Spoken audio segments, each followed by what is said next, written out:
ನೀವು ನೋಡ್ತಾ ಇದ್ದೀರಾ ಜನಸೇವಾ ಕನ್ನಡ ಟಿವಿ. ಇದು ನಿಮ್ಮ ವಾಹಿನಿ. ಇದ್ದದ್ದು ಇದ್ದಾಗೆ.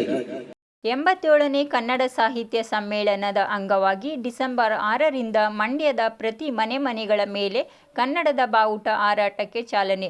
ಶಾಸಕರಾದ ಪಿ ರವಿಕುಮಾರ್ ಗಣಿಗಾರ್ ಅವರು.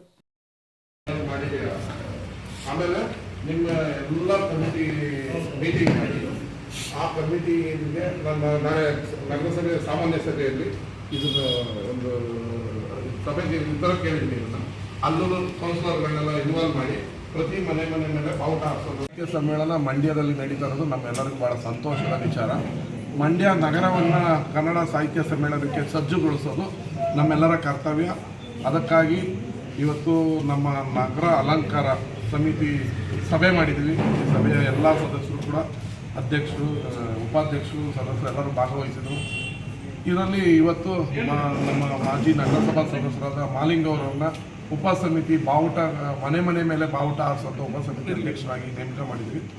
ಅವರ ಸಲಹೆ ಮೇರೆಗೆ ಮಂಡ್ಯ ನಗರದ ಪ್ರತಿ ಮನೆ ಮೇಲೂ ಕನ್ನಡದ ಬಾವುಟ ಹಾರಬೇಕು, ಕನ್ನಡವನ್ನು ಪ್ರತಿ ಮನೆಯವರು ಆರಾಧಿಸಬೇಕು, ಆಚರಿಸಬೇಕು. ಈ ಸಾಹಿತ್ಯ ಸಮ್ಮೇಳನ ಮಂಡ್ಯ ನಗರದ ಪ್ರತಿಯೊಬ್ಬರ ಹಬ್ಬ ಆಗಬೇಕು ಅನ್ನೋದು ನಮ್ಮ ಭಾವನೆ.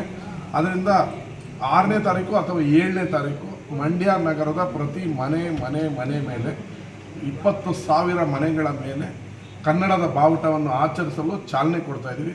ಇದಕ್ಕೆ ನಮ್ಮ ಉಸ್ತುವಾರಿ ಸಚಿವರಾದ ಚಲುವರಾಯ ಸ್ವಾಮಿಯವರು, ನಗರ ಸಭೆ ಅಧ್ಯಕ್ಷರಾದ ಪ್ರಕಾಶ್ ಅವರು, ಮೂಡ ಅಧ್ಯಕ್ಷರಾದ ನಯೀಮ್ ಅವರು ಹಾಗೂ ನಾವೆಲ್ಲ ಇದಕ್ಕೆ 35 ವಾರ್ಡ್ನ ಕೌನ್ಸಿಲರ್ಗಳನ್ನ ಎಲ್ಲರನ್ನೂ ಭಾಗಿ ಮಾಡಿಕೊಂಡು ಮನೆ ಮೇಲೆ ಕನ್ನಡದ ಬಾವುಟವನ್ನು ಆರಿಸುವಂಥ ಕಾರ್ಯಕ್ರಮವನ್ನು ಆಚರಿಸ್ತಾ ಇದ್ದೀವಿ.